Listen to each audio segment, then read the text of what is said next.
ప్రియులారా, ఈ రోజున మన ధ్యానాంశముగా బైబిల్ గ్రంథంలో నుండి అపోస్తుల కార్యములు 17వ అధ్యాయము 11వ వచనాన్ని మనం ధ్యానించినట్లయితే ఇక్కడ రాయబడినది, వీరు దెసలోనికాలో ఉన్న వారి కంటే గనులై ఉండిరి గనుక ఆసక్తితో వాక్యమును అంగీకరించి పౌలును సీలాయును చెప్పిన సంగతులు అలాగున్నవో లేవో అని ప్రతిదినమును లేఖనములు పరిశోధించుచు వచ్చిరి అని రాయబడినది.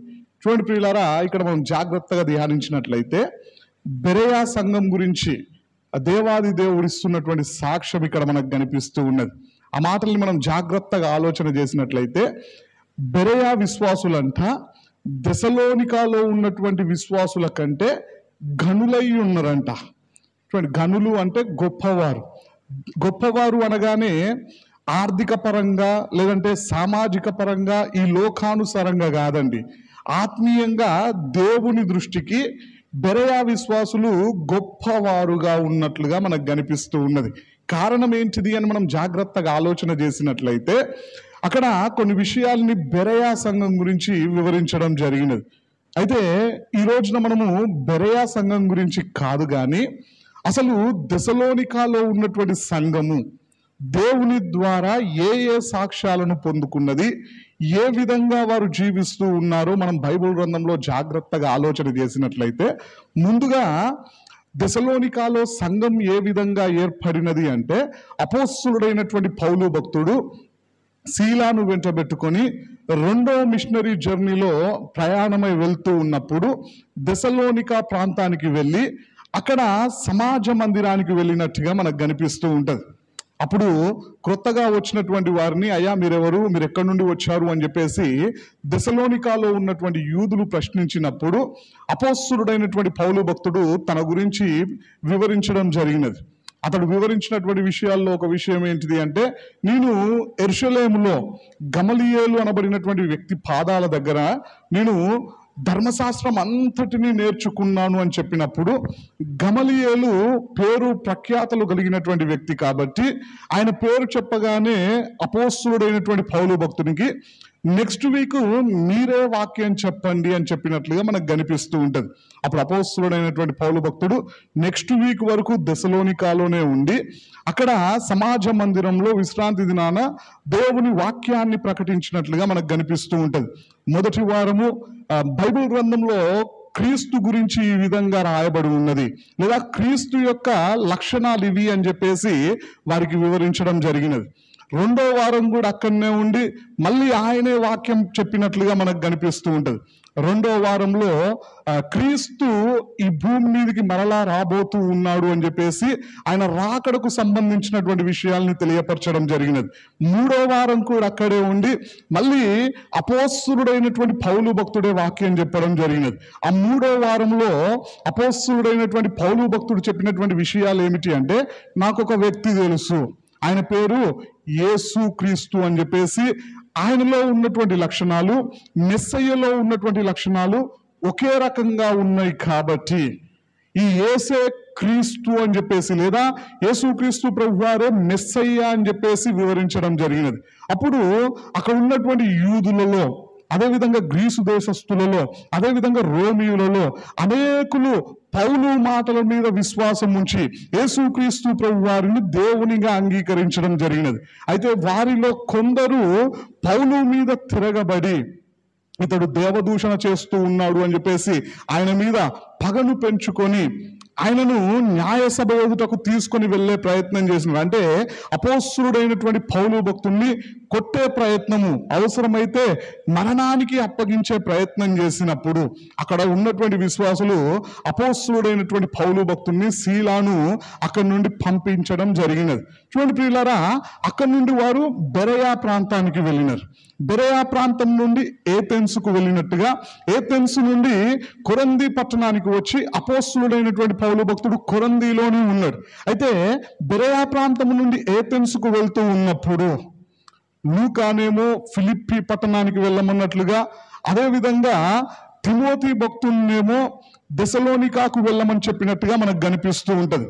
తిమోతి దెసలోనికాకు వెళ్ళి అక్కడ 1 సంవత్సరం ఉండి పరిచర్య చేసిన తర్వాత అపోస్తలుడైనటువంటి పౌలు భక్తుని దగ్గరికి మరలా రావడం జరిగింది కొరింథీ పట్టణంలో ఉన్నప్పుడు.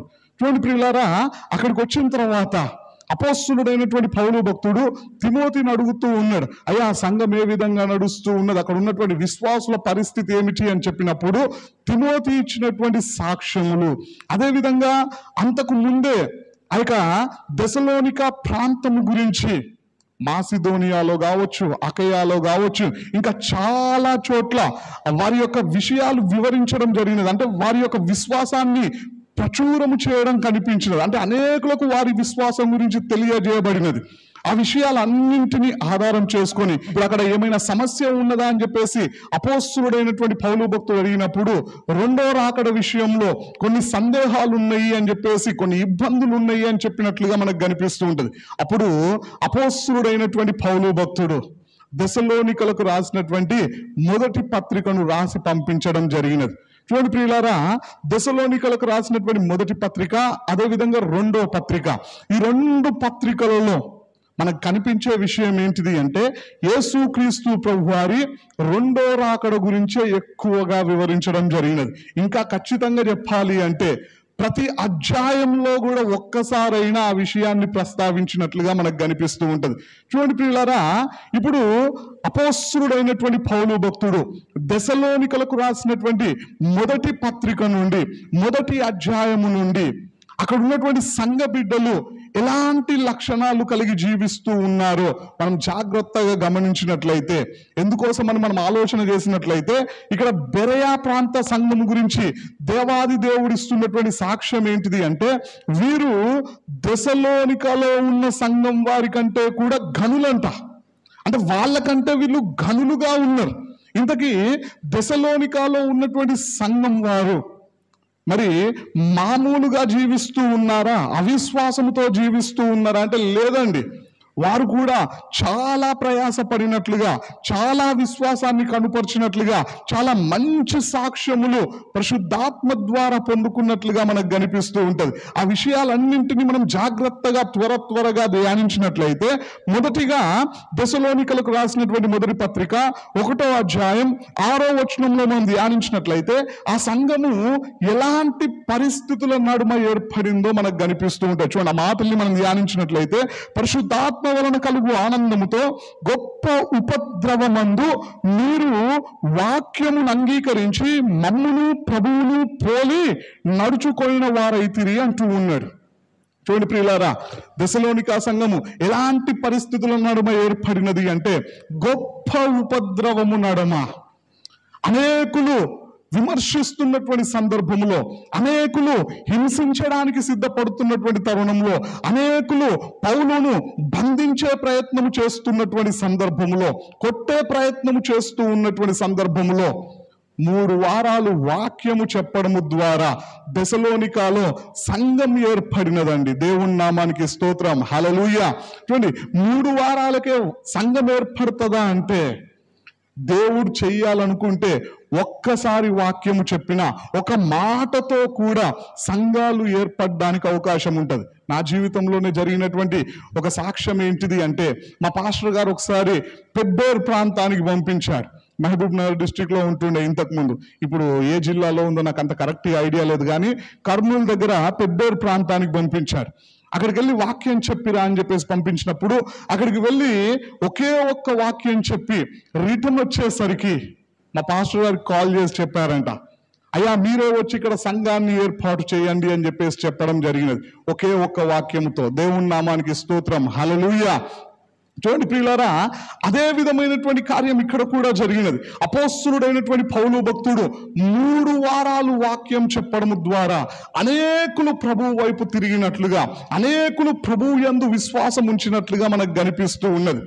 అక్కడి నుండి వారు బంధించే ప్రయత్నం చేసినప్పుడు కొంతమంది అక్కడ నుండి వారు బెరయా ప్రాంతానికి వచ్చిన తర్వాత తిమోతిని పంపించడం జరిగినది. తిమోతి వెళ్ళి ఒకే సంవత్సరం అక్కడ వాక్య పరిచర్యం చేశాడు, దేవుని పనిలో పాల్గొన్నాడు. చూడండి, ఒక్క సంవత్సరంలోనే ఆ సంఘము ఎన్ని సాక్ష్యాలు పొందుకున్నది అంటే, త్వరగా మనం ధ్యానించినట్లయితే మొదటి సాక్ష్యము దెసలోనికలకు రాసినటువంటి మొదటి పత్రిక 1వ అధ్యాయము 2వ వచనంలో మనం జాగ్రత్తగా ధ్యానించినట్లయితే 3 సాక్ష్యాలు మనకు కనిపిస్తూ ఉంటాయండి. ఆ విశ్వాసులలో ఏ లక్షణాలు ఉన్నాయి అంటే, విశ్వాసముతో కూడిన మీ పనిని, ప్రేమతో కూడిన మీ ప్రయాసమును, మన ప్రభువైన యేసుక్రీస్తునందలి నిరీక్షణతో కూడిన మీ ఓర్పును, నీవు మన తండ్రి అయిన దేవుని ఎదుట మానక జ్ఞాపకము చేసుకొనుచు, మా ప్రార్థనల యందు మీ విషయమై విజ్ఞాపనము చేయుచు, మీ అందరి నిమిత్తము ఎల్లప్పుడూ దేవునికి కృతజ్ఞతాస్తుతులు చెల్లించుచున్నాము అంటూ ఉన్నాడు. చూడండి, ఒక 3 మంచి లక్షణాలను అపోస్తలుడైనటువంటి పౌలు భక్తుడు ఇక్కడ దెసలోనికా సంఘంలో ఉన్నట్లుగా విని వారిని మెచ్చుకుంటూ తెలియపరుస్తూ ఉన్నాడు. చూడండి, రాయించింది ఎవరు అంటే పరిశుద్ధాత్మదేవుడు. పరిశుద్ధాత్మదేవుడు దెసలోనికాలో ఉన్నటువంటి సంఘం గురించి ఇస్తున్నటువంటి సాక్ష్యం ఏంటిది అంటే, వారిలోనంట మొదటిది విశ్వాసముతో కూడిన పని ఉన్నదంట. అంటే ఆ విశ్వాసులందరూ కూడా విశ్వాసముతో జీవిస్తూ ఉన్నారంట. దేవుని నామానికి స్తోత్రం, హల్లెలూయా. ఒక విషయాన్ని ఇక్కడ మనం జాగ్రత్తగా ఆలోచన చేసినట్లయితే, ఒక వ్యక్తిలో విశ్వాసము ఉన్నదా లేదా అని కంటికి కనిపిస్తుందా అంటే కనిపించదు. రెండోదిగా, ఒక వ్యక్తి దేవుణ్ణి ప్రేమిస్తూ ఉన్నాడా లేదా అనే విషయం కంటికి కనిపిస్తుందా అంటే కనిపించదు. ఒక వ్యక్తి నిరీక్షణతో ఎదురు చూస్తూ ఉన్నాడా లేదా అనే విషయము కంటికి కనిపిస్తుందా అంటే కనిపించదు. కానీ తిమోతి ఇచ్చినటువంటి సాక్ష్యముల ద్వారా అపోస్తలుడైనటువంటి పౌలు భక్తుడు వారిని గురించి మాట్లాడుతున్నటువంటి మాట ఏంటిది అంటే, వారిలో విశ్వాసం ఉన్నదంట, వారిలో దేవుని పట్ల ప్రేమ ఉన్నదంట, వారిలో నిరీక్షణ కూడా ఉన్నదంట. దేవుని నామానికి స్తోత్రం, హల్లెలూయా. మరి రోజున మనలో ఈ 3 లక్షణాలు ఉన్నాయా? చూడండి, మనలో ఎంతమంది విశ్వాసంతో జీవిస్తూ ఉన్నారు అంటే అందరం చేతులు పైకెత్తాం. పక్క వాళ్ళకంటే నాకే ఎక్కువ విశ్వాసం ఉంది అని చెబుతూ ఉంటాం. మనలో ఎంతమంది దేవుణ్ణి ప్రేమించే వారు ఉన్నారు అంటే మనం 2 చేతులు పైకెత్తుతాం. నోటితో చెప్పమంటే అందరికంటే నేనే ఎక్కువగా ప్రేమిస్తున్నాను అని చెప్పేసి అరవడానికి కూడా అవకాశం ఉన్నది. కానీ దెసలోనికాలో ఉన్నటువంటి సంఘం వారు మాటల్లో కాదు, క్రియల్లో చూపించినారంట వారి యొక్క విశ్వాసాన్ని, వారి యొక్క ప్రేమను, వారి యొక్క నిరీక్షణను క్రియల్లో చూపించినారు. ఇప్పుడు మనలో కూడా ఈ క్రియలు ఉన్నట్లయితే ఈ మంచి లక్షణాలు ఉన్నట్టే. చూడండి, వారిలో విశ్వాసం ఉన్నది అని ఏ విధంగా తెలియపరుస్తూ ఉన్నాడు అంటే, అక్కడ రాయబడినది విశ్వాసముతో కూడిన మీ పనిని. వారు దేవుని పని చేసేవారుగా ఉన్నారంట. ఎందుకోసం దేవుని పని చేస్తూ ఉన్నారు అంటే వారిలో విశ్వాసం ఉన్నది కాబట్టి. ఈ రోజున మన పరిస్థితి ఏ విధంగా ఉన్నది?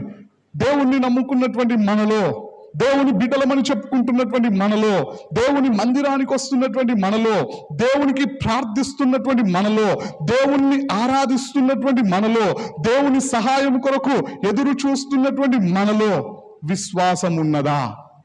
కొరింథీయులకు రాసినటువంటి 2వ పత్రిక 13వ అధ్యాయం 5వ వచనంలో రాయబడి ఉంటుంది, మీరు విశ్వాసము గలవారై ఉన్నారో లేదో మిమ్మును మీరే శోధించుకొని చూచుకొనుడి, పరీక్షించుకొనండి అని చెప్పేసి దేవుడు హెచ్చరిస్తూ ఉన్నాడు. అనేకులు గుడ్డిగా భ్రమపడుతూ ఉన్నారు, విశ్వాసము లేకుండానే ఉన్నది అని చెప్పేసి. మరి రోజున మన పరిస్థితి ఏ విధంగా ఉన్నది? మనలో విశ్వాసం ఉంటే దెసలోనికాలో ఉన్నటువంటి సంఘం వారులాగా మనం దేవుని పని చేసే వారంగా ఉంటాం. వారి వ్యక్తిగత పనులు చేసుకుంటూ ఉన్నారు, వారి కుటుంబానికి సంబంధించినటువంటి పనులు చేస్తూ ఉన్నారు, అదే విధంగా దేవుని పనిని కూడా చేస్తూ ఉన్నారంట. మనలో అనేకులు దేవుని పని దగ్గరకు వచ్చేసరికి రాగలుగుతారా, చేయగలుగుతారా అంటే అనేకులు చేయలేకపోతూ ఉన్నారు. కారణం ఏంటిది అంటే నీలో విశ్వాసం లేదు కాబట్టి. చూడండి ప్రియులారా, దేవుని పనులు కొన్నేమో సులువుగా ఉంటాయి.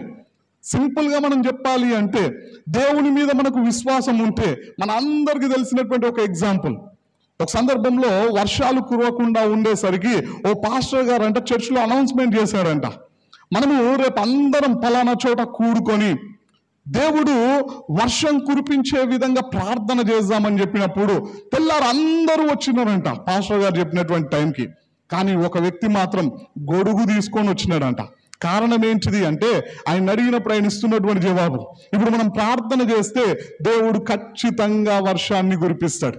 నేను తడుచుకుంటూ వెళ్ళడం నాకు ఇష్టం లేదు కాబట్టి గొడుగు తెచ్చుకున్నా. మరి వచ్చినటువంటి మిగిలినటువంటి వారు ప్రార్థించడానికే వచ్చారు. మరి దేవుడు మా ప్రార్థన విని వర్షాన్ని కురిపిస్తాడని చెప్పేసి నమ్ముతున్నారా అంటే నమ్మితే గొడుగు తెచ్చుకునే వాళ్ళు కూడా. కానీ నమ్మకం లేకుండానే చాలా మంది వచ్చినారు. చూడండి ప్రియులారా, చరిత్రలో జరిగినటువంటి ఒక సంఘటన కూడా ఉన్నది. ఆ వ్యక్తి పేరు ఏంటిది అంటే జార్జ్ ముల్లర్ గారు. ఆయన పేరు చెప్పగానే మనకు గుర్తుకొచ్చేటువంటి విషయం ఏంటిది అంటే విశ్వాస వీరుడు. ఆయనకి ఇవ్వబడినటువంటి టైటిల్ అదే, విశ్వాస వీరుడైనటువంటి జార్జ్ ముల్లర్ గారు. ఆయన ఒక అనాథాశ్రమాన్ని కూడా నడిపిస్తున్నటువంటి రోజులలో ఒక రోజంట అనాథాశ్రమంలో పిల్లలకి ఆహారం పెట్టడానికి రైస్ లేదంట, వెజిటేబుల్స్ లేవంట, ఏమీ లేకుండా ఉన్నటువంటి స్థితిలో వార్డెన్ గారు వచ్చేసి జార్జ్ ముల్లర్ గారితో చెబుతూ ఉన్నారంట, అయ్యా టైం అవుతూ ఉన్నది, మరి పిల్లలకి భోజనాన్ని సిద్ధపరచాలంటే మన దగ్గర ఏమీ లేదు, ఏం చేద్దామని చెప్పేసి అడిగినప్పుడు జార్జ్ ముల్లర్ గారు చెప్పారంట, ప్రార్థన చేద్దామని చెప్పేసి తన గదిలోనికి వెళ్ళి ప్రార్థన చేస్తూ ఉన్నాడంట. దేవుడు ఆయనకు ఏ విధంగా తెలియపరిచాడో తెలియదు కానీ దేవుని మాటలు విన్న తర్వాత బయటకు వచ్చేసి ఆ వార్డెన్ గారితో చెబుతూ ఉన్నాడంట, అమ్మా పిల్లలందరినీ తీసుకొని రండి, లైన్గా కూర్చోబెట్టండి అని చెబితే ఆ వార్డెను మన దగ్గర ఇంకా భోజనమే సిద్ధం కాలేదండి, భోజనం సిద్ధపరచడానికి కూడా కావలసినటువంటి మరి వస్తువులు ఏమీ లేవు, మన దగ్గర రైస్ లేవు, వెజిటేబుల్స్ లేవు, ఇప్పుడు పిలిస్తే ఎలా అంటే మీరు పిలుచుకొని వచ్చి కూర్చోబెట్టండి అంటే ఆమె అయిష్టంగానే వెళ్ళి పిల్లలందరినీ తీసుకొని వచ్చి వరుసగా కూర్చోబెట్టిందంట. అప్పుడు జార్జ్ ముల్లర్ గారు చెప్పారంట, అందరికీ ప్లేట్స్ ఇచ్చేసేయండి అని చెప్పాడంట. ఆమెకి ఏం అర్థం కాలేదంట. అందరికీ ప్లేట్స్ ఇచ్చేసిన తర్వాత గేట్ దగ్గరికి ఎవరో వచ్చినట్టుగా కనిపించగానే ఆ వార్డెన్ని వెళ్ళి చూడమంటే పరిగెత్తుకొని వెళ్ళిందంట. అక్కడికి వెళ్ళి చూస్తే ఎడ్ల బండి మీద కొంతమంది వచ్చి వారు చెప్పినటువంటి విషయం ఏంటిది అంటే, అమ్మా మేము ఇక్కడ దగ్గరలో ఓ ఫంక్షన్ చేసుకుందాం అనుకున్నాం, కొన్ని కారణాల వల్ల ఆ ఫంక్షన్ క్యాన్సిల్ అయిపోయింది, మేము ఆ ఫంక్షన్ కోసం సిద్ధపరిచినటువంటి ఆహారం ఇది, ఆ ఫంక్షన్ క్యాన్సిల్ అవ్వడం వల్ల ఈ ఆహారం అంతా వేస్ట్ అయిపోతుంది, ఏం చేద్దామని ఆలోచించినప్పుడు ప్రక్కనే ఈ అనాథాశ్రమం ఉన్నదని తెలిసింది. ఈ యొక్క ఆహారాన్ని మీకు ఇవ్వడానికి వచ్చాము, ఇది మేము తిన్న తర్వాత మిగిలినటువంటి ఆహారం కాదు, ఇంకా దాన్ని మేము ముట్టను కూడా ముట్టుకోలేదు, ఎందుకంటే మా ఫంక్షనే క్యాన్సిల్ అయింది, మేము వండినటువంటి ఆహారము సిద్ధపరిచినటువంటి భోజన పదార్థాలు అన్నీ కూడా అదే విధంగా మీకు తీసుకొని వచ్చి ఇచ్చాము అని చెప్పేసి వారు చెప్పినప్పుడు ఆమె సంతోషంగా వాటన్నిటిని తీసుకొని ఆ యొక్క ప్లేట్స్ ఇవ్వబడినటువంటి పిల్లలందరికీ వడ్డించారంట. చూడండి ప్రియులారా, ఇక్కడ మనం జాగ్రత్తగా గమనించినట్లయితే వారి దగ్గర ఆహారము లేకపోయినా దేవుని మీద విశ్వాసము ఉంచడం ద్వారా ఆ ప్లేట్స్ ని ఇవ్వగలిగినారు. అంటే ఆ పని చేసినారు. ఆ పని చిన్నదే కానీ అందరూ చేయగలుగుతారా అంటే చేయలేరు, విశ్వాసం ఉన్న వాళ్ళు మాత్రమే చేయగలుగుతారు. జార్జ్ ముల్లర్ గారు విశ్వాస వీరుడు కాబట్టి దేవుడు చెప్పినటువంటి మాటను నమ్మి ఆ యొక్క పిల్లలందరికీ ప్లేట్స్ ఇవ్వమని చెప్పినట్లుగా మనకు కనిపిస్తూ ఉన్నది. మరి రోజున మన పరిస్థితి ఏ విధంగా ఉన్నది? మనలో విశ్వాసం ఉన్నదా? విశ్వాసం లేకపోతే విశ్వాసాన్ని పెంచుకోవాలి మనం మన హృదయాలలో. ఏ విధంగా అంటే వినుట వలన విశ్వాసం కలుగుతుంది. వినుట క్రీస్తును గూర్చిన మాట వల్ల కలుగుతుంది. కాబట్టి మనం దేవుని మాటలు ఎక్కువగా వినే వారంగా ఉండాలా, దేవుని మాటలు ఎక్కువగా ధ్యానించే వారంగా ఉండాలా, ప్రతిరోజు విశ్వాసంలో అభివృద్ధి పొందే వారంగా ఉండాలా. మరి రోజున మనలో విశ్వాసం ఉన్నదా? ఉంటే దేవుని మాటలు వినడానికి ఎంత ఆసక్తిని చూపిస్తూ ఉన్నాం, ఎంతగా దేవుని మాటలు వినాలనే ఆశ, ఆసక్తి, పట్టుదల మనకున్నది. ఒకవేళ విశ్వాసం ఉంటే దేవుడు చెప్పినటువంటి పనిని మనం చేయగలుగుతూ ఉన్నామా? ఒకసారి మన జీవితాన్ని మనం పరీక్షించుకుందాం. చూడండి ప్రియులారా, రెండోదిగా దశలోనికాలో ఉన్నటువంటి సంఘం వారిలో ఉన్నటువంటి రెండో లక్షణం ఏంటిది అంటే అక్కడ రాబడిన 2వ వచనంలోనే ప్రేమతో కూడిన మీ ప్రయాసమును. వారిలోనంట దేవుని పట్ల ప్రేమ ఉన్నదంట. ఆ ప్రేమ కూడా కంటికి కనిపించదు, కానీ పరిశుద్ధాత్మ దేవుడు అపోస్తలుడైనటువంటి పౌలు భక్తుని ద్వారా ఇస్తున్నటువంటి సాక్ష్యం, వారందరిలో దేవుని మీద ప్రేమ ఉన్నది. ప్రేమ ఉన్నది కాబట్టే వారు దేవుని కొరకు ప్రయాసపడుతూ ఉన్నారు. చూడండి ప్రియులారా, ఇక్కడ మనం జాగ్రత్తగా ఆలోచన చేసినట్లయితే దేవుని పని చేయడానికి, అదేవిధంగా దేవుని కొరకు ప్రయాసపడడానికి ఒక చిన్న వ్యత్యాసం ఉన్నదండి.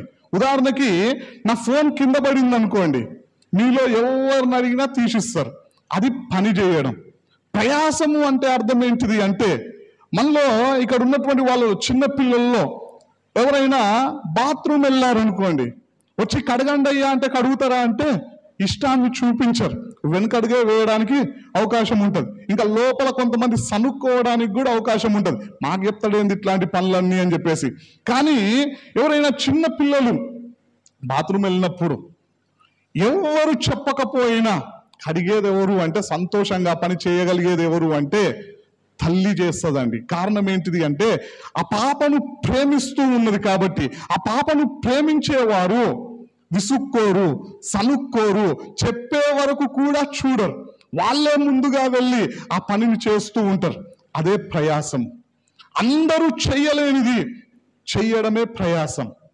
ఉదాహరణకి చరిత్రలో జరిగినటువంటి ఓ బెస్ట్ ఎగ్జాంపుల్ ఏంటిది అంటే, మన తెలంగాణ రాష్ట్రానికి జనగాం పట్టణానికి ఒక వ్యక్తి రష్యా ప్రాంతము నుండి మిషనరీగా వచ్చాడు. ఆయన పేరేంటిది అంటే ఉండ్రుఫు. జనగాం పట్టణంలో బాప్టిస్ట్ చర్చ్ ఆయన పేరు మీదనే ఉన్నది, ఉండ్రుఫు బాప్టిస్ట్ చర్చ్ అని చెప్పేసి. చూడండి ప్రియులారా, ఆయన ఈ యొక్క ప్రాంతానికి రావడానికి ముందుగా వివాహమైన 8 నెలలప్పుడే దేవుడు మాట్లాడినాడంట, అయ్యా మీరు భారతదేశానికి వెళ్ళండి మిషనరీగా అని చెప్పేసి. దేవుడు మాట్లాడడం ద్వారా తన భార్యతో మాట్లాడి వారిద్దరూ ఇక్కడికి రావడానికి సిద్ధపడ్డప్పుడు వారి దగ్గర డబ్బులు లేవంటండి రావడానికి, ప్రయాణ ఖర్చులకు కూడా. అప్పుడు వారు విసిగిపోలే, అలసిపోలే, ఆగిపోలే. వారు చేసినటువంటి అద్భుతమైన పని ఏంటిది అంటే, ప్రార్థన ప్రారంభించుకొని, ప్రభువా మేము వెళ్తున్నాం, ఇక మీరే చూసుకోండి ప్రభు అని చెప్పేసి దేవునికి అప్పగించి రష్యా ప్రాంతము నుండి ఇండియా వరకు, ఇండియాలో తెలంగాణలో జనగాం పట్టణం వరకు నడుచుకుంటూ వచ్చారంట.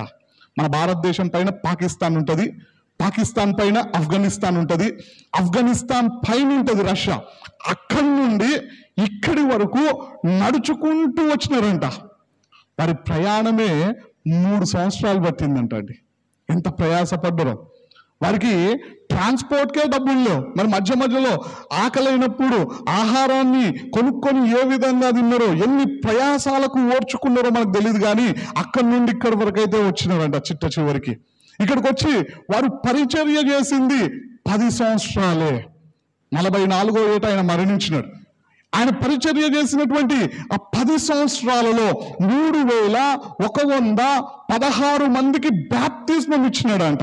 అంతేకాకుండా 64 గ్రామాలకు వెళ్ళి సువార్తను ప్రకటించినాడంట. 57 ఎకరాల స్థలాన్ని మందిరం కొరకు సిద్ధపరిచినాడంట, స్వంతంగా కొని. దేవుని నామానికి స్తోత్రం, హల్లెలూయా. ఇంకా ఎన్నో పనులు చేసి దేవుని కోసం ఎంతగానో ప్రయాసపడి ఇక్కడ పరిచర్య చేస్తూనే మరణించినాడు ఉండ్రూఫు అనబడినటువంటి దైవ సేవకుడు. దేవుని నామానికి స్తోత్రం, హల్లెలూయా. చూడండి ప్రియులారా, ఈ యొక్క సందర్భాన్ని మనం వింటూ ఉన్నప్పుడు ఆయన ఎంత ప్రయాసపడినాడో. అక్కడి నుండి ఇక్కడికి నడుచుకుంటూ రావడం అంటే మామూలు విషయం కాదు. దేవుని పని కోసం 1 కిలోమీటర్ నడుచుకుంటూ వెళ్దామంటేనే చాలా మంది విసుక్కుంటారు, చాలా మంది రాలేకపోతూ ఉంటారు, చాలా మంది సనుక్కుంటూ ఉంటారు, గునుక్కుంటూ ఉంటారు. ఇంత దూరం నడిపిస్తున్నాడు ఏంది, ఆటో మాట్లాడితే సరిపోతుంది కదా, లేదంటే వెహికల్ మీద వెళ్తే సరిపోతుంది కదా అని చెప్పేసి ఎన్నో ఆలోచనలు వస్తాయి. కానీ ఉండ్రూఫు అనబడినటువంటి వ్యక్తి దగ్గర డబ్బులు లేనటువంటి స్థితిలో దేవుడు చెప్పినటువంటి పనిని నిర్లక్ష్యం చేయకుండా, అక్కడే ఆగిపోకుండా, సాకులు చెప్పకుండా నడుచుకుంటూ వచ్చాడంట. దేవుని నామానికి స్తోత్రం, హల్లెలూయా. ఎందుకు అంత ప్రయాసపడినడు అంటే దేవుని మీద ప్రేమ ఉంది కాబట్టి. ఇక్కడ దశలోనిక సంఘం గురించి ప్రభు ఇస్తున్నటువంటి సాక్ష్యం కూడా అదే. వారిలో దేవుని పట్ల ప్రేమ ఉంది కాబట్టి దేవుని కొరకు ప్రయాసపడేవారుగా ఉన్నారు. మరి రోజు నీ పరిస్థితి ఏ విధంగా ఉన్నది? నువ్వు నిజంగా దేవుణ్ణి ప్రేమిస్తూ ఉన్నావా? దేవుని కోసం ప్రయాసపడుతూ ఉన్నావా? దేవుడు చెప్పిన విధంగా లోబడి జీవించగలుగుతూ ఉన్నావా? దేవుని కొరకు ఏ పనినైనా చేయడానికి సిద్ధంగా ఉన్నావా? దేవుని కొరకు నిన్ను నీవే తగ్గించుకోవడానికి కూడా సిద్ధంగా ఉన్నావా? ఈ రోజున మన పరిస్థితి ఏ విధంగా ఉన్నది? ఒకసారి మన జీవితాన్ని మనం పరీక్షించుకుందాం.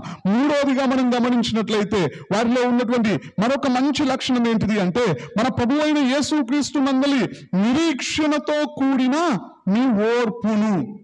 వారిలో నిరీక్షణ ఉన్నదంట.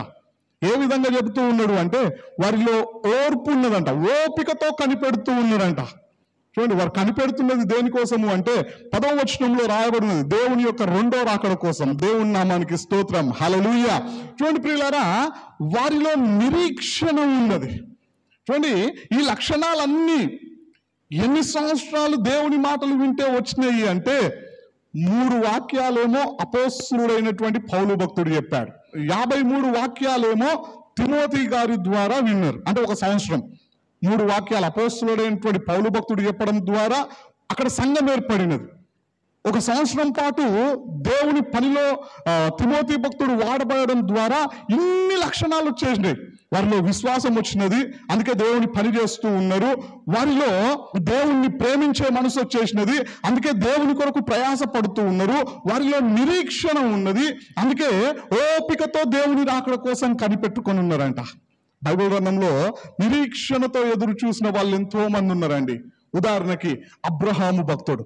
అబ్రహాము గురించి హేతు కుమారులు మాట్లాడినటువంటి మాట ఏంటిది అంటే, అయ్యా నీవే మా మధ్యలో మహారాజుగా ఉన్నావు. అంటే అంత ధనవంతుడు అబ్రహాం భక్తుడు ఈ లోకంలో ఆ రోజులలో. ఆయన ఆస్తిని పొడుగ్గా ఒక లైన్లో నిలబెడితే దాదాపుగా 3-4 కిలోమీటర్ల పొడుగు ఉంటుందంట. అంత కోటాను కోటీశ్వరుడు. ఆయన గుడారములలో నివసిస్తూ ఆయనకు ఇల్లెక్కడుండాలని ఆశపడ్డాడు అంటే, హెబ్రీయులకు రాసినటువంటి పత్రిక 11వ అధ్యాయం 10వ వచనంలో మనందరికీ తెలిసినటువంటి మాటే.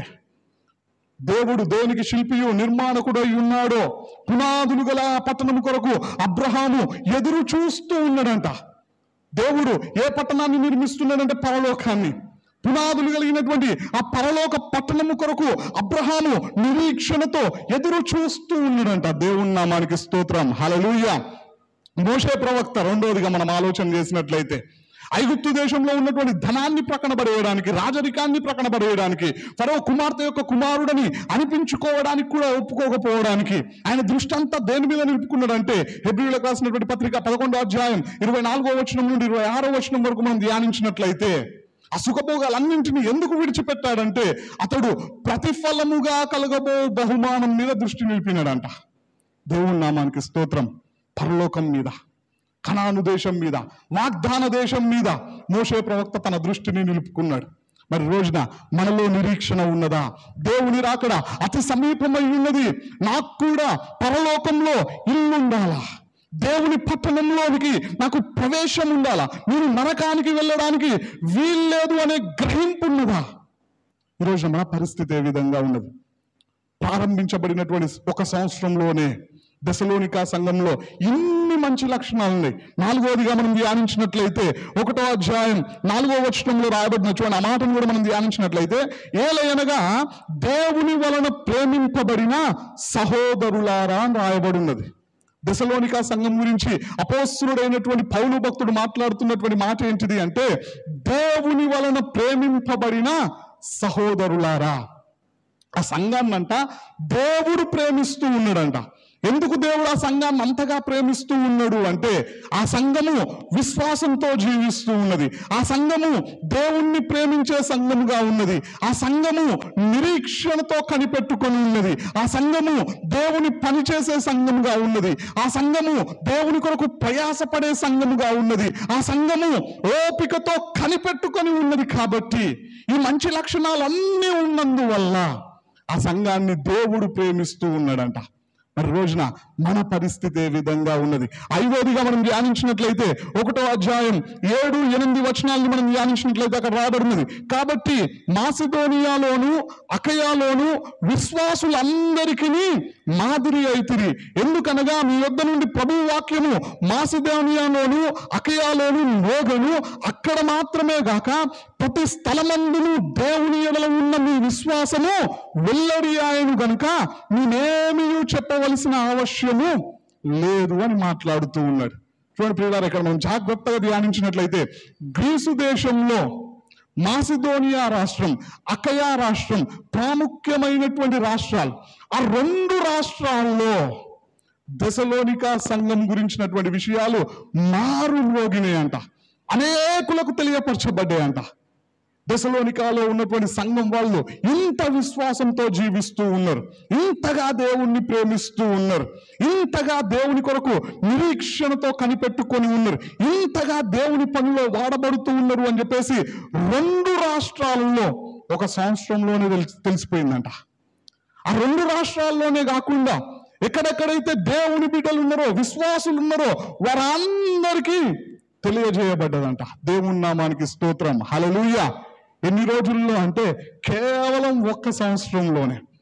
అంటే వీళ్ళు ఎంత దేవుని పని చేశారో, వీళ్ళు దేవుని కోసం ఎంతగా నిలబడ్డారో, వీళ్ళు దేవుని కోసం ఎంతగా హింసించబడ్డారో, ఎన్ని ఇబ్బందులు పడ్డారో, ఎంత విశ్వాసాన్ని చూపించారో, ఎంత నిరీక్షణను చూపించారో, ఎంత ఓపిక వీరికి ఉన్నదో మనం అర్థం చేసుకోవచ్చు. 1 సంవత్సరంలోనే ఆ యొక్క పట్టణాలన్నింటిలో వీరి గురించి మారుమ్రోగినాయంట. ఈ యొక్క వచనాల ప్రకారం ఈ సంఘంలో ఉన్న ప్రతి ఒక్కరూ అనేకులకు మాదిరి అయినారంట. ఆదర్శవంతమైనటువంటి సంఘముగా దెసలోనిక సంఘం ఉన్నదండి. దేవుని నామానికి స్తోత్రం, హల్లెలూయా. ఆ రోజుగా మనం ఆలోచన చేసినట్లయితే 10వ వచనం ప్రకారం ఆ సంఘం అంట దేవుని యొక్క 2వ రాకడ కోసం కనిపెట్టుకొని ఉన్నదంట.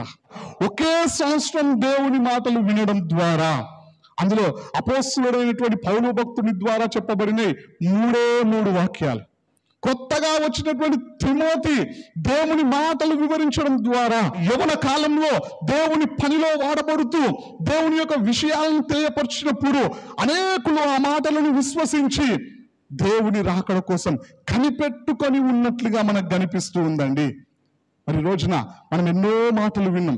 దేవుని రాకడకు ఇవి గుర్తులు అని చెప్పేసి ఎంతో మంది దైవ సేవకుల ద్వారా చెప్పబడినటువంటి విషయాలు విన్నాం. ఎన్నో సూచనలు నెరవేర్చబడడం కూడా మనం కళ్ళారా చూస్తూనే ఉన్నాం. మరి మనకు గ్రహింపు కలిగినదా? మన కన్నులు తెరవబడినయా? మనకు జ్ఞాపకం ఉన్నదా? దేవుని రాకడ అతి సమీపమై ఉన్నది అని చెప్పేసి. చాలా మందికి ఎప్పుడు జ్ఞాపకం వస్తుంది అంటే, మందిరంలో సేవకుడు ఈ మాటలను చెబుతూ ఉన్నప్పుడే జ్ఞాపకం ఉంటాయి, దేవుని రాకడున్నది, జాగ్రత్త పడాలి అని చెప్పేసి. కొంతమంది చెప్పబడుతున్నటువంటి సందర్భంలో కూడా ఎగతాళి చేస్తూ ఉంటారు.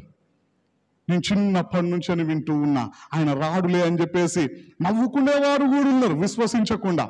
కొంతమందికి అప్పుడే జ్ఞాపకం ఉంటాయి. చూడండి, ఆ విధంగా మనం ఉండడానికి వీల్లేదు. దెసలోనిక సంఘం వారు దేవుని 2వ రాకడ కోసం కనిపెట్టుకొని ఉన్నారంట. ఏ విధంగా కనిపెట్టుకొని ఉన్నారు అంటే 10వ వచనంలో ఒక మాట రాయబడి ఉంటుంది, మరియు మీరు విగ్రహములను విడిచిపెట్టి జీవము గలవాడును సత్యవంతుడునగు దేవునికి దాసులగుటకును దేవుడు మృతులలో నుండి లేపిన యేసు అనగా రాబోవు ఉగ్రత నుండి మనల్ని తప్పించుచున్న ఆయన కుమారుడైన యేసు పరలోకము నుండి వచ్చునని ఎదురు చూచుటకును మీరు ఎలాగూ దేవుని వైపునకు తిరిగితిరో ఆ సంగతి వారే తెలియజేయుచున్నారు అని రాయబడినది. ఇక్కడ మనం జాగ్రత్తగా గమనించినట్లయితే గ్రీసు దేశస్తులు కూడా అక్కడ దేవుని నమ్ముకున్నారు కాబట్టి వారు పూజించే విగ్రహాలను పక్కన పెట్టేసినారంట. రోమియోలలో కూడా అనేకులు ప్రభువునందు విశ్వాసం ఉంచినారు కాబట్టి వారు పూజిస్తున్నటువంటి విగ్రహాలను కూడా పక్కన పెట్టేసినారంట. వాటిని విడిచిపెట్టి యేసుక్రీస్తు ప్రభు వారి 2వ రాకడ కోసం ఎదురు చూస్తూ ఉన్నారంట. ఈ రోజున మరి మన పరిస్థితి ఏ విధంగా ఉన్నది? దేవుని యొక్క 2వ రాకడ కోసం కనిపెట్టకుండా మనల్ని అడ్డగిస్తున్నది ఏమిటి? మనం దేన్ని విడిచిపెట్టాలా పరలోక వారసులం కావాలంటే? ఈ రోజున నీ జీవితంలో ఉన్నటువంటి పాపం ఏంటిది? నిన్ను దేవునికి దూరం చేస్తున్నది ఏమిటి? 2వ రాకడ కోసం ఆలోచించకుండా నీ మనసులో ఉన్నటువంటి ఆలోచనలు ఏమిటి? వాటిని నువ్వు కూడా తొలగించుకుంటే, దేవునికి విరుద్ధమైనటువంటి పాపంలో నుండి నువ్వు విడిపించబడితే, నీలో నుండి వాటికి చోటు ఇవ్వకుండా వాటిని తీసివేస్తే, నీవు కూడా ఈ సంఘం లాగానే దేవుని యొక్క 2వ రాకడ కోసం ఎదురు చూడడానికి అవకాశం ఉంటుంది. మరి రోజున మన పరిస్థితి ఏ విధంగా ఉన్నది? చెప్పుకుంటూ పోతే దెసలోనికలో ఉన్నటువంటి సంఘంలో ఇంకా ఎన్నో మంచి లక్షణాలు ఉన్నాయి. ఇప్పటి వరకు 6 లక్షణాలను మనం ధ్యానించినాం. దేవుని నామానికి స్తోత్రం, హల్లెలూయా. మొదటిది, వారు విశ్వాసం కలిగి జీవించారు. ఏ విధంగా చెప్పొచ్చు అంటే, వారు దేవుని పని చేస్తూ ఉన్నారు. రెండోది, వారు దేవుణ్ణి ప్రేమించేవారుగా ఉన్నారు. ఏ విధంగా చెప్పొచ్చు అంటే వారు దేవుని కోసం ప్రయాసపడుతూ ఉన్నారు. మూడోది, వారిలో నిరీక్షణ ఉన్నది. ఏ విధంగా చెప్పొచ్చు అంటే వారు ఓర్పుతో జీవిస్తూ ఉన్నారు. నాలుగోదిగా మనం ఆలోచన చేసినట్లయితే వారు దేవుని చేత ప్రేమించబడుతూ ఉన్నారు. ఐదోదిగా మనం ఆలోచన చేసినట్లయితే వారు అనేకులకు మాదిరైనారు. ఒక విషయాన్ని ఇక్కడ మనం ఆలోచన చేసినట్లయితే ఈ సంఘం అంట మాసిదోనియాలో ఉన్నటువంటి సంఘం వారికి, అదేవిధంగా అకయాలో ఉన్నటువంటి సంఘం వారికి మాదిరైనారంటండి. ఒక విషయాన్ని మనం ఆలోచన చేసినట్లయితే అక్కడ సంఘాలు ప్రారంభించబడి చాలా రోజులు అయిపోయినది. అంటే వాళ్ళే సీనియర్స్, వాళ్ళను చూసి వీళ్ళు నేర్చుకోవాలా? ఇక్కడ సంఘం ప్రారంభమయ్యి 1 సంవత్సరం అయింది, వీళ్ళని చూసి వాళ్ళు నేర్చుకున్నారంట. అంటే జూనియర్స్ ఏమో సీనియర్స్ అయిపోయారు, సీనియర్స్ ఏమో జూనియర్స్ అయిపోయారు. బైబిల్ గ్రంథంలో కూడా రాయబడినటువంటి మాట, మొదటి వారు అనేకులు కడపటి వారు అవుదురు, కడపటి వారు మొదటి వారు అవుదురు అన్నట్టుగా వీరు ఎప్పటి నుండో దేవుల్లో ఉన్నటువంటి వారికి మాదిరికరమైనటువంటి జీవితాన్ని జీవించి చూపించినారంట. వీళ్ళను చూసి వాళ్ళు జ్ఞానం తెచ్చుకునే స్థితిలో ఉన్నారంట. మరి రోజున మన పరిస్థితి ఏ విధంగా ఉన్నది? మనము ఇంకా వేరే వాళ్ళని చూసి నేర్చుకునే స్థాయిలో ఉన్నామా? మనమే ఇతరులకు మాదిరిగా ఉంటూ ఉన్నామా? ఒకసారి మన జీవితాన్ని మనం పరీక్షించుకోవాలండి. చివరిగా ఆరోది, మీరు దేవుని యొక్క రెండో రాకడ కోసం కనిపెట్టుకొని ఉన్నట్లుగా మనకు కనిపిస్తూ ఉన్నది. దాని నిమిత్తం వారు అంతవరకు పూజించినటువంటి విగ్రహాలను సైతం పక్కన పెట్టేసినారు. ఈ రోజున మీ జీవితంలో దేవునికి అడ్డుగా ఉన్నది ఏమిటి? వ్యభిచారం అనేటువంటి పాపమా? లేదంటే అబద్ధాలు అనేటువంటి పాపమా? మోసములు అనేటువంటి పాపమా? లేదంటే అక్రమ సంబంధాలు అనేటువంటి పాపమా? లేదంటే ధనం మీద ప్రేమనా? లేదంటే మరొకటి? ఈ రోజున పరలోకం వైపు చూడకుండా దేవుని రెండో రాకడకు సిద్ధపడకుండా నిన్ను అడ్డగిస్తున్నది ఏమిటి? వీరికేమో విగ్రహాలు అడ్డుపడితే వాటిని ప్రక్కన పెట్టేసినారు, దేవుని రాకడ కోసం కనిపెట్టుకొని ఉన్నారు. నువ్వు కూడా చేయాల్సినటువంటి పని అదే. ఏ విషయాలైతే నిన్ను దేవునికి దూరం చేస్తూ ఉన్నాయో వాటిని నీలో నుండి తొలగించుకొని, వాటికి చోటివ్వకుండా వాటిని నీలో నుండి తీసివేసి దేవుణ్ణి మన హృదయంలో భద్రపరుచుకొని దేవుని రాకడ కోసం కనిపెట్టే వారంగా ఉందాం. ఇన్ని మంచి లక్షణాలు వీరిలో ఉన్నప్పటికీ దేవుడు మాట్లాడుతూ ఉన్నాడు. అపోస్తల కార్యములు 17వ అధ్యాయం 11వ వచనంలో, వీరు దెసలోనికాలో ఉన్న సంఘం వారి కంటే కూడా గనులని చెప్పేసి బెరయా సంఘం గురించి మాట్లాడుతూ ఉన్నాడు. కారణం ఏంటిది అంటే బెరయా సంఘం ఏ విధంగా ఉన్నదో మనం నెక్స్ట్ వీక్ ధ్యానిస్తామండి. ఈ రోజైతే మనము దెసలోనికాలో దేవుని చేత మరి మెచ్చుకోదగినటువంటి లక్షణాలన్నీ కూడా ఈ యొక్క దెసలోనికా సంఘంలో ఉన్నట్టుగా మనం ధ్యానించినాం. మరి ఈ మంచి లక్షణాలు మనలో కూడా ఉండాలని దేవుడు ఆశపడుతూ ఉన్నాడు. ఎందుకోసం అంటే మనమే దేవుని ఆలయమై ఉన్నాం కాబట్టి. మరి రోజున మన పరిస్థితి ఏ విధంగా ఉన్నది? ఒకసారి మన జీవితాన్ని మనం పరీక్షించుకుందాం. మనలో విశ్వాసం ఉందా? మనలో దేవుణ్ణి ప్రేమించే మనస్సు ఉందా? మనలో నిరీక్షణ ఉన్నదా? మనం దేవుని చేత ప్రేమించబడే స్థితిలో ఉన్నామా? అంతేకాకుండా మనము అనేకులకు మాదిరికరమైనటువంటి జీవితాన్ని జీవిస్తూ ఉన్నామా? మనం దేవుని యొక్క రెండో రాకడ కోసం కనిపెట్టుకొని ఉన్నామా లేదా? ఒకసారి మన జీవితాన్ని మనం పరీక్షించుకుందాం. దెసలోనికాలో ఉన్నటువంటి ఈ మంచి లక్షణాలు అన్నింటినీ మనం కూడా కలిగి జీవిస్తాం. దేవుని రాకడకు మనందరం సిద్ధపడదాం. ఈ కొద్ది వాక్యాన్ని దేవుడు దీవించును గాక. ఆమేన్.